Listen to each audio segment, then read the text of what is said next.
All right, Rock Addicts, this is DJ REM from Rock Addict Radio, and I have Xander Demas on the line. How you doing today, brother? I'm doing pretty good. How about yourself? I'm doing very well. Have to start off by telling you, I have been playing your stuff on my shows, and the listeners really dig you, man. Very cool.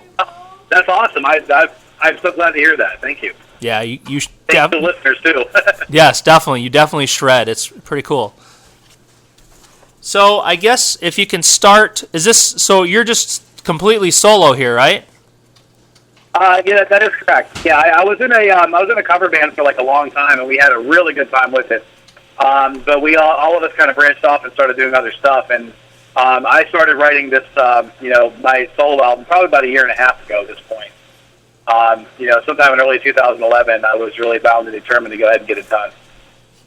Very good. And so, how long have you been doing music as a whole? How long have you been into this whole scene? I've been a musician for 30 years now. I'm in my 30th year, and it's kind of crazy because I can remember when I wanted to be. I actually remember the song that made me want to be a musician. I remember the song that made me want to play guitar. I remember all of it. I mean, it's just kind of funny. I mean, I guess that's what happens when you don't do any drugs throughout your life, you know? Yeah, exactly. You actually remember things? Go figure. Go figure.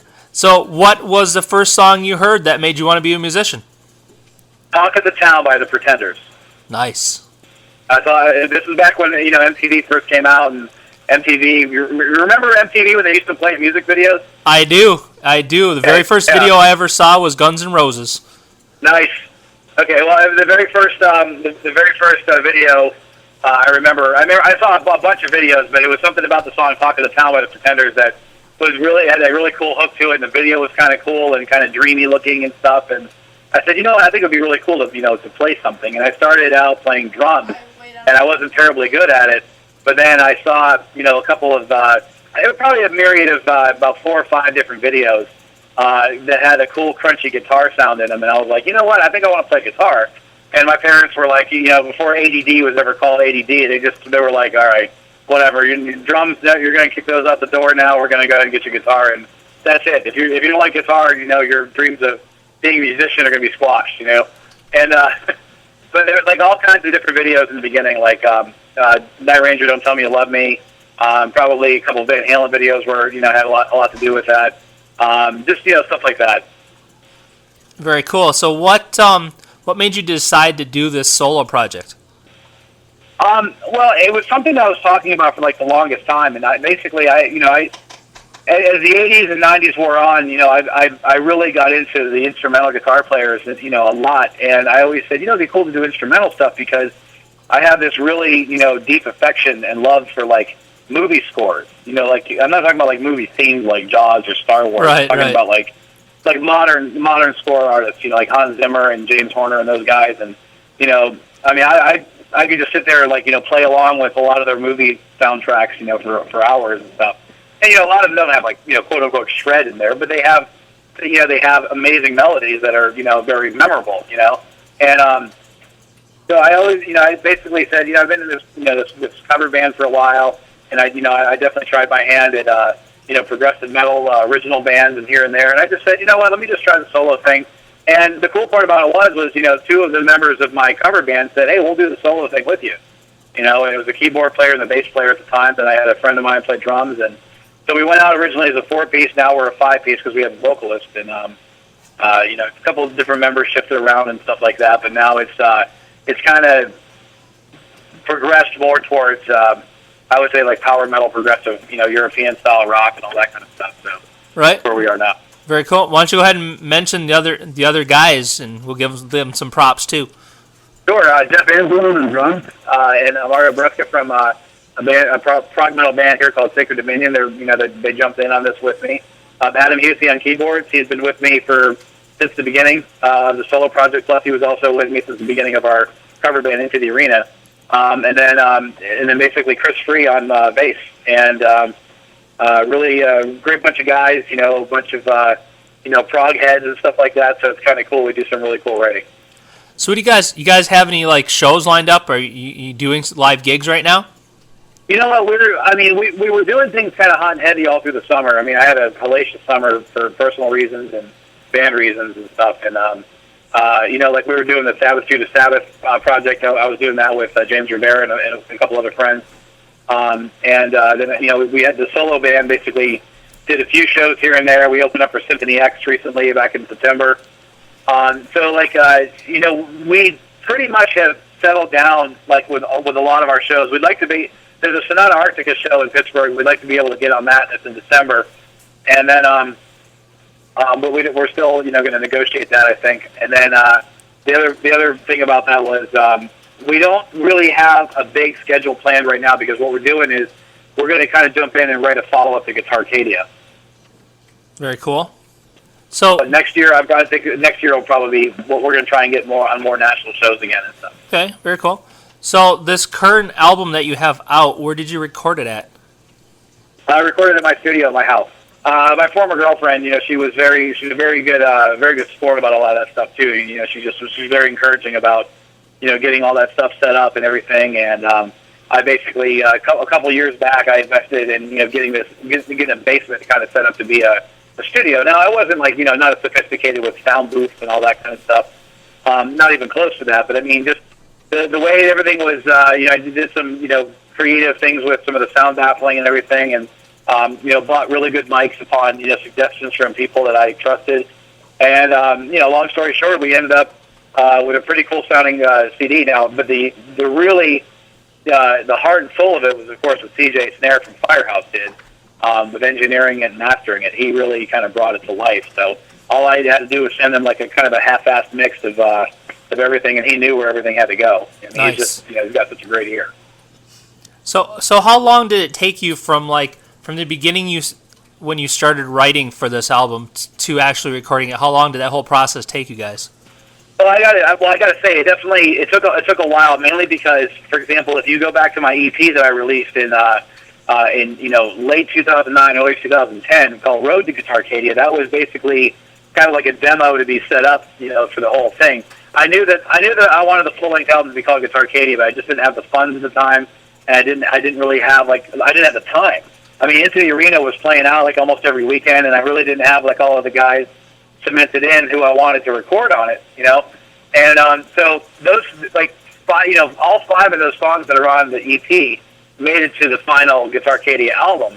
Albeit though they were, everything was remixed and all done by different musicians the second time around. So I would say that the process took about 18 months, to be honest, probably longer even. That's some heart and passion there, buddy. Yeah, it definitely was, because I had the singer that's singing on Under Dark and Sky is a good friend of me and my former drummer Chris. Who basically he came up from Virginia just to do that song, and I even told him, I said, if you can't, I said, I know you're working down there and stuff. He had moved from the Pittsburgh area a while back. I said, if you can't get up here, I need to use somebody else. And he was kind of like, at the time, he was sort of like the heart of that song because he wrote it with me. Right. And I really wanted him to be on it. So I was just glad that we were able to work that out.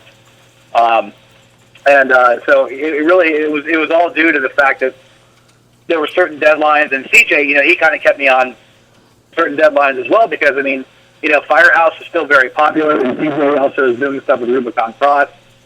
He kind of got me involved with the Liberty and Justice Project. I did a song with Jerry Dixon from Warrant on that double album, and so he's a very busy guy. So he would say, "Hey, look, I have like these 2 weeks to carve out some mixes and stuff like that." So that would give me time to go back to the guys and say, "Okay, look, we got 2 weeks before this has to go to CJ. We need to pound out this, and this," and we did. And everybody, they really stepped up, man. I mean, I was proud of everybody that put the effort in. Very nice. So where can people find out more about Xander Demas? What kind of social networking sites and such can people go to find out more and listen to songs? Well, basically, it's you can definitely go to xanderdemas.com. That is going to link to basically all the social media that I have. I obviously use the big 3: Facebook, YouTube, and Twitter. In Twitter, I'm just at Xander Demas. basically, YouTube.com/user/XanderDemus on there, and then Facebook.com/XanderDemus Music is my URL for Facebook, and I also have a personal page too. But I mean, if somebody wants to friend me on there, I mean, I don't care. They can do that. Right. They're not going to, nothing too exciting. I mean, I basically post pictures of animals or movie quotes or something kind of silly like that. So nothing too musical, except for if some recent like top 40 or pop person pisses me off, and they I say, wow, I can't believe this song is popular, and I'll put up like a Dream Theater song or something like that, and this song isn't popular. What's wrong with this picture? Yeah, don't even get me started on that subject. Oh my. That's craziness. So are you pretty good at keeping up on the Facebook page and responding to fans and stuff? I always do. Yeah, basically I check it about 3 times a day, and anytime somebody puts something up there, I'm always responding. It's kind of funny. I do have my manager that helps me out on my Facebook fan page, but you can always tell the difference between him and I. But I mean, when it's personal, it's always me doing it. Like if somebody basically asks me a specific question, he'll even text me or something to say, hey, you need to answer this question on the like page or whatever. And it's but a lot of times I kind of have a foul mouth, so a lot of people know my very sarcastic sense of humor, and they can tell it's me and not anybody else, because right. If it has bad words in it, it's definitely me. Very cool. And I just want, the reason I asked that, one of the reasons I asked that question is because I just want to be able to say I can attest to what he just said to everybody listening to this interview. He will respond to you, because that's why me and him are talking right now, because he responded to me. So, yes. So thank you. I mean, you know what? Honestly, a lot of people, even some people that came over from the like page to my personal page, and they ask me questions on there. I'm the only one that runs that, runs my personal page, and I'm always interacting with people. Like if I get on Messenger and stuff, I talk with people all over the world. I mean, there's some really cool guys from Italy and stuff. They say, dude, you need to get your band over here, and I'm always like, hey, we're working on it. I swear to God, we're working on it. Eventually it'll happen. So I like being in touch with people like that. I don't want to be some kind of mystical robot person. You know what I mean? I would never. It would be disingenuous, and if I put my heart into this to being like a musician or a professional musician, I would want people to say, yeah, man, that guy's cool. I mean, he'll take all the time out in the world to talk to you, because that's what I always wanted from the people I grew up idolizing. You know what I mean? Exactly, because, the thing that people will take away from that is like, hey, this dude responded to me. I'm going to go tell my friends. Yeah, exactly. That's exactly it. So, very good. So, I guess, what are your goals for the future with all this? You kind of touched on it at the beginning, but, where in a couple years you hope to be with all this? Well, honestly, I think that, and it's a hard question to ask, because I know a lot of people say, oh, I just want to be a rock star. And that's not even remotely close for me. It's more like, just to be, a respected and professional musician. If somebody says, hey, why don't you sit in on this tour, or why don't you come in and sit in on this record? I want to be able to, get out there, do recordings with other people. I'd love to be able to get my band, like on maybe a light tour here and there, like, 2 or 3 weeks, or maybe even a month, here and there. The goal is basically, I guess, to do what a lot of people, are trying to do with, with their music. I mean, you just want to get out there to as many people as you can. I'm not trying to be like as big as Lady Gaga, but if that would happen, that'd be kind of cool. But I know that, progressive instrumental guitar is really not going to have the market that, pop is going to have, obviously. We know that already. So, I think ultimately if somebody can say, hey, look, I've carved out a living being a musician, that's kind of like the ultimate goal, Right. So, I guess, so somewhere somewhere in between all that stuff would be great. I'm enjoying what's going on right now. I am enjoying the fact that I got signed to a great label. And then the response, the critical and, fan response to the CD has been really cool. There's been, a few, and I've seen a few of the reviews that were, kind of like somewhat negative about some of the tunes here and there. And I can understand why they said that. I mean, there's like a very metal website, that, reviewed my album, said, I can't believe that he covered Boys of Summer by Don Henley because that song is so cheesy. And I was like, that's cool. Some people really like it and some people don't. It's actually nice to hear all the different opinions. I don't get offended by them. Right. And you know what? And that's the beauty of music. There's so many different styles and genres, and you know what? You just go find what you like. Yeah, that's exactly it. I mean, my next album is going to be a lot different than Guitarcadia because it's going to have a lot less instrumental stuff on it. And it's going to be kind of more of like a storybook almost. And that's for personal reasons, and I'll divulge that down the road. Well, I guess we'll figure it out when we listen to the album, right? Yes, you definitely will. It should be easy to figure out. There we go. So, do you have you mentioned your website and Facebook and stuff? Do you have the CD for sale on the website and like merchandise and stuff? Yeah, you know what? Actually, a long time ago, and kind of go back to the ex-girlfriend who was in the marketing. She was very good about with the marketing stuff. She recommended, like, what happened was back in the NAMM show in 2011. I'd become sort of chummy with Neil Zaza for a while now, and he was a guy I always admired. Back in the '90s when nobody listened to our kind of guitar music, and so I got kind of got to know him a little bit better. And I said, hey, why don't you you're in Ohio, I'm in Pittsburgh.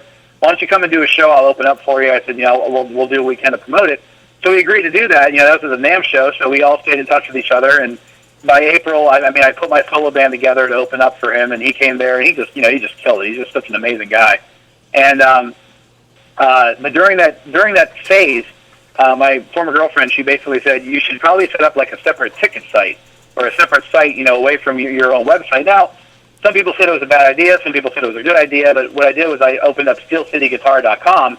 I was actually surprised that domain was even available. So I basically was going to sell space to like other bands that might have had like events that they were doing, and basically say, hey, look, if you give me like 50 cents off of your ticket sales or something like that, you can put it up there and we're going to market the crap out of it. But, unfortunately, we were both very busy people and we never got to put the energy in it. However, with all that said, I kept that domain and that website around. So you can actually, if you go to steelcityguitar.com and if you go to guitarcadia.com, it all points back to the same place. Okay. So basically, those domains they go to the same place, and you can pay via PayPal. And then I have the CDs here. I just ship them out like the next day. Okay. Very cool.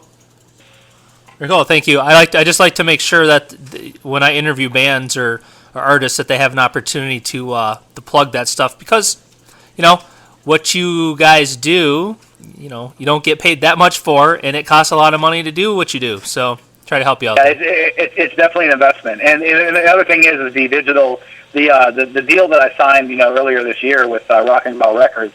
They it's all digital distribution. So there's supposedly over 2,000 worldwide outlets, and it's that's pretty awesome. But and you can actually get Guitarcadia on Amazon or iTunes or anything like that.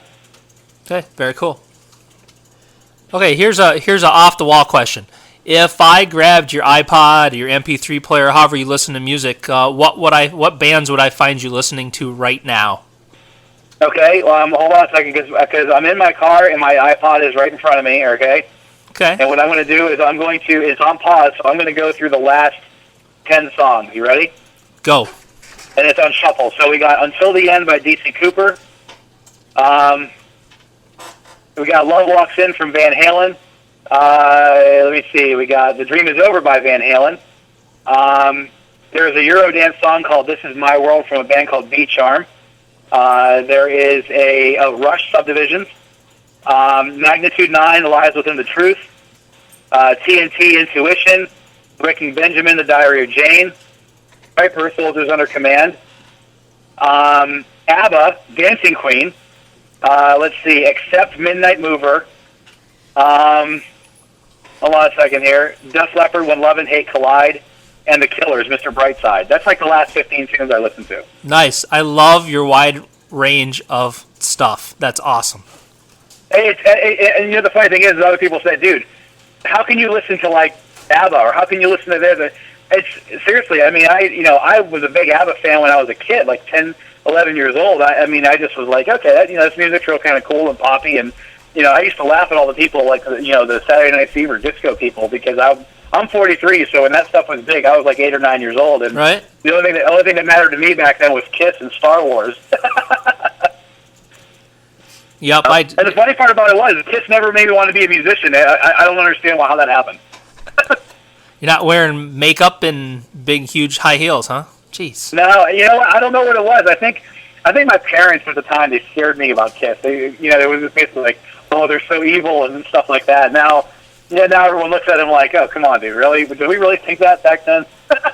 Yeah. Oh, trust me, I totally get it because my first record, because I'm close to your age, buddy, was Motley Crue, Shout at the Devil, and my mom made me take it back because it was satanic.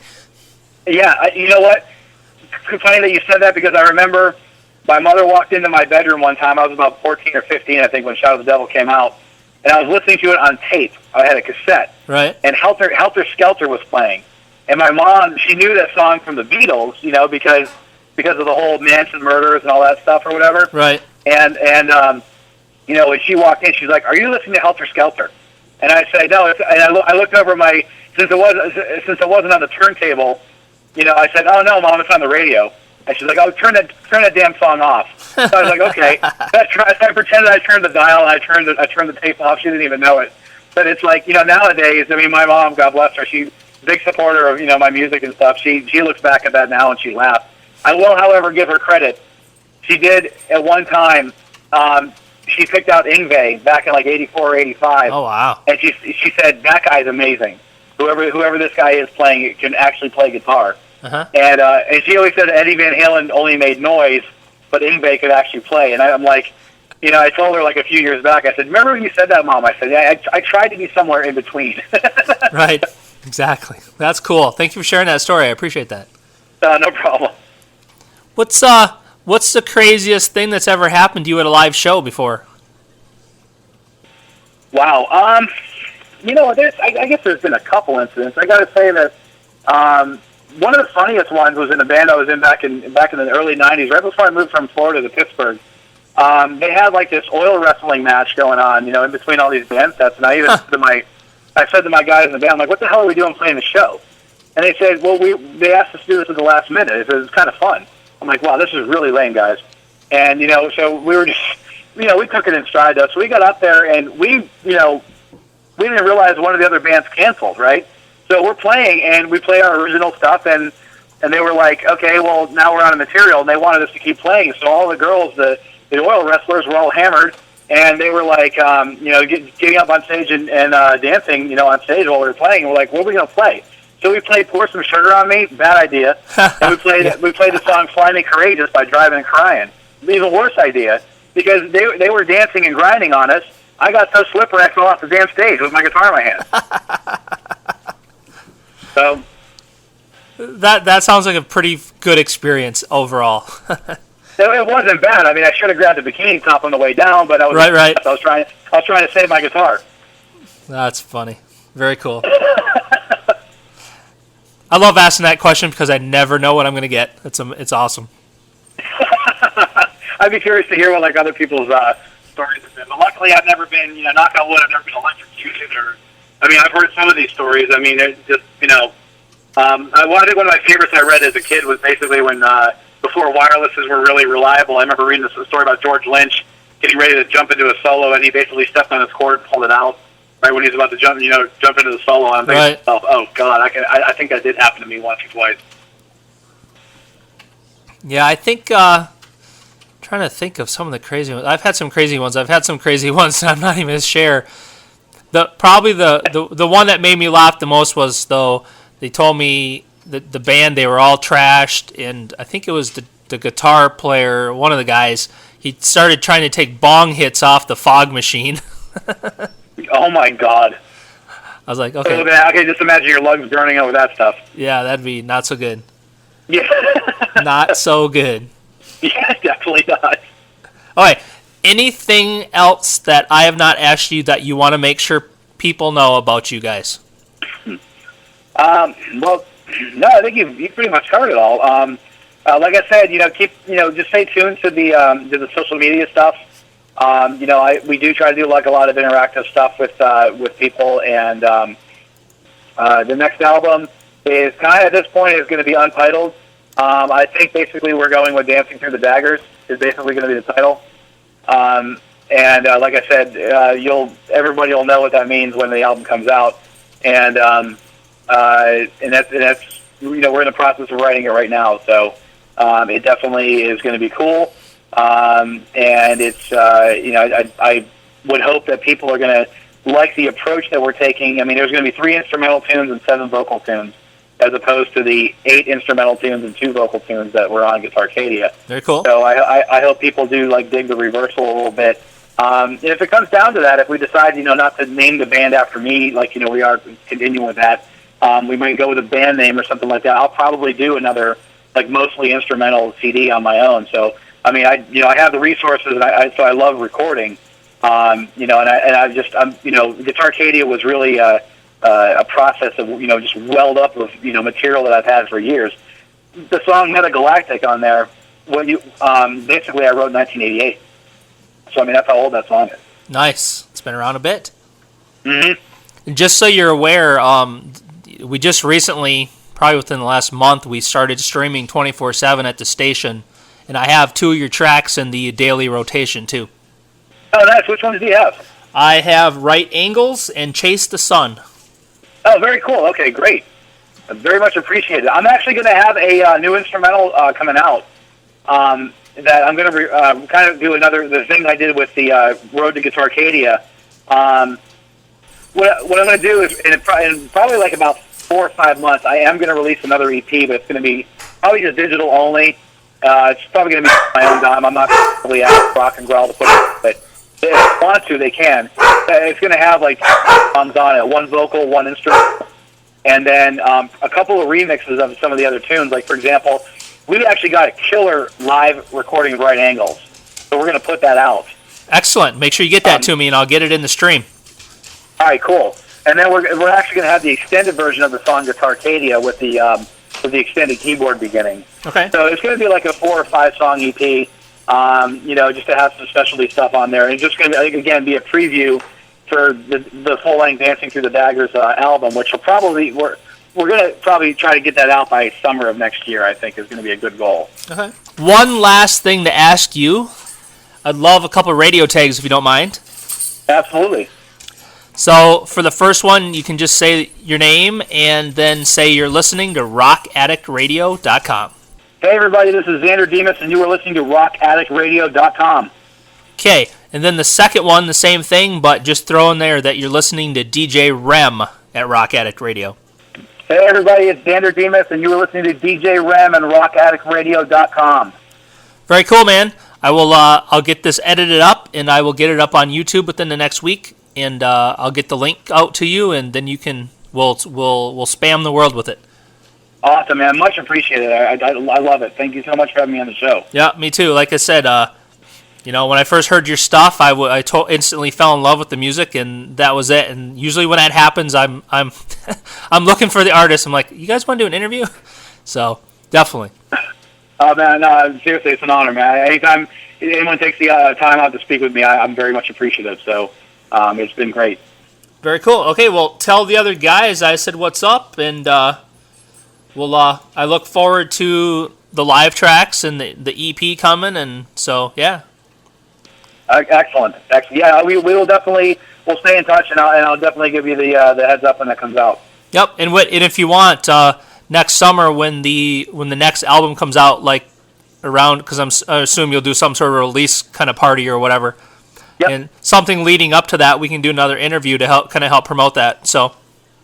Oh, that'd be great. Okay. Well, thanks, man. You have a great day, and I will talk to you later. You too, man. Thanks again. All right. Bye. All right. Bye-bye.